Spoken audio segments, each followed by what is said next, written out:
Você ganhou uma linda cadeira de rodas. Você quer testar a sua nova cadeira de rodas? Não, não tô zoando. Você que deve estar zoando.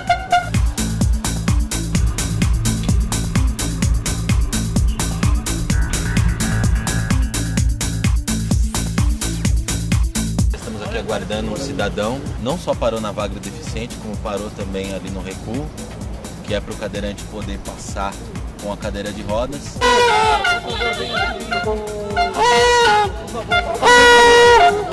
Aê! Ele ganhou! Oh, meus parabéns! Ele ganhou uma cadeira de rodas novinha em folha. O senhor parou na vaga de deficiente, então acho que isso vai ser de bom uso para o senhor, não acha? Eu não vou ter muita utilidade, eu acho. Por que não?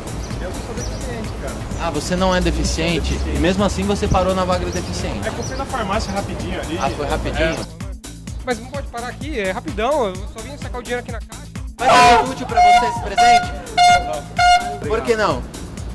Porque eu só dei uma parada aqui, eu sei que tá errado, eu já tô indo embora, de verdade. Ah, é uma paradinha, mas o senhor não quer ficar com a cadeira pra poder ajudar? Não, obrigado.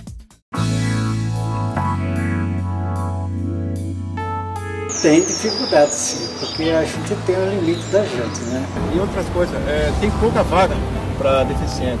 Quando a gente vai às vezes em lugares, a gente às vezes não encontra e a gente tem que parar longe. É que às vezes eles param e a gente pede para que eles não retirar o carro, mas pelo menos que ele obedeça a sinalização para deficiente. Mais respeito com as pessoas com deficiência física. Respeito é bom e todo mundo gosta. Seu esposo que é deficiente e a senhora parou mesmo assim na vaga de deficiente.